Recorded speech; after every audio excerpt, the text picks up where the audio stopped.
Archie and Lilibet Diana could be given a role at King Charles's coronation. Harry and Meghan's children could have a role in King Charles's coronation if the Sussexes confirm they are attending. Royal officials are waiting for the couple to decide whether they will be accepting their invitation to the big day in just 7 weeks' time, and whether they will be bringing Prince Archie and Princess Lilibet with them. Once palace aides get that response, they can open discussions on what roles the children may play. Prince George, Princess Charlotte and Prince Louis will form part of the King's procession out of Westminster Abbey after the ceremony. Initial reports suggested that Prince Archie, who will turn 4 on the big day itself, and Lilibet, 1, had not been invited to take part. But a royal source last night said they were waiting to hear from the Sussexes before discussions around the King's youngest 2 grandchildren could begin. Rehearsal documents, seen by The Times, revealed that the Prince of Wales's children will travel with their parents as the royal party leaves the Abbey. Charles and Camilla will be travelling back to Buckingham Palace in the Gold State Coach, with those next in line to the throne following behind. George, 9, and Charlotte, 7, participated in the Queen's funeral procession last September. But at the time 4-year-old Louis was deemed too young. Other working royals to take part in the 6th of May procession are set to be the Princess Royal, her husband Vice Admiral Sir Tom Lawrence, the Duke and Duchess of Edinburgh, the Duke and Duchess of Gloucester, the Duke of Kent and Princess Alexandra.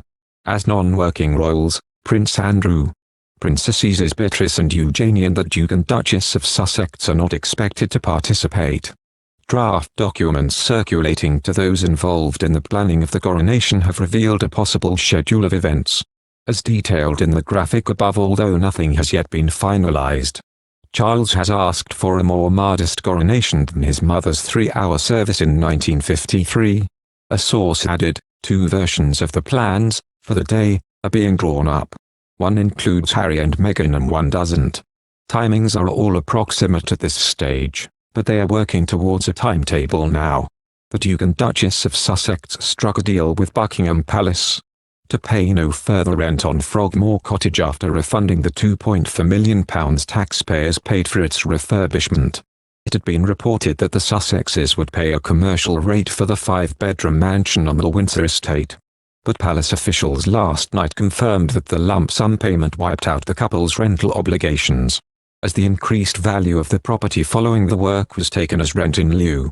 A palace spokesperson said, the Duke and Duchess of Sussex made a contribution of £2.4 million to the sovereign grant which covered the refurbishment of Frogmore Cottage. They have fulfilled their financial obligations in relation to the property, in line with usual practice for the sovereign grant report. The accounting treatment was scrutinized and signed off by the National Audit Office and the Treasury, as with any such agreement between landlord and tenant. Further details regarding the Sussexes' tenancy arrangements would be a private matter. But last night one critic reacted angrily to the emergence of the deal. Buckingham Palace announced in November 2019 that the Sussexes would have Frogmore Cottage as their official residence. They moved in the following spring after renovation work transformed it from a series of separate cottages into one large family home. But when they stepped back from royal duties to become financially independent, Buckingham Palace released a statement saying it was Harry and Meghan's wish to repay sovereign grant expenditure for the refurbishment of Frogmore Cottage, which will remain a UK family home.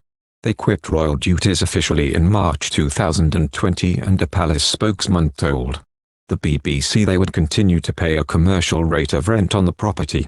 In fact, they paid 5 months' rent but then gave a £2.4 million lump sum in September to cover the refurbishment costs. Today we can reveal that a deal was agreed in which the payment wiped out any further financial obligations.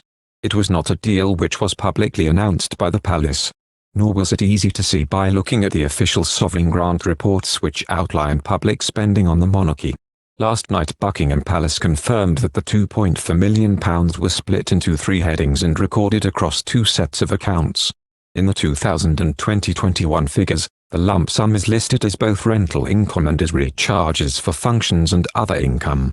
The following year, the third and final part of the lump sum appeared in the accounts as deferred income under current liabilities, and the royal family is funded with public money from the government known as the sovereign grant.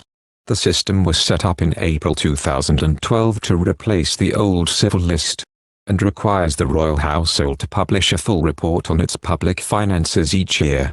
Similar to other government expenditure, it is subject to scrutiny by the National Audit Office and the Public Accounts Committee. Thank you for watching. If you like our video, would you please help us like, share and subscribe our channel. Wish you happy to see our videos. Thank you very much.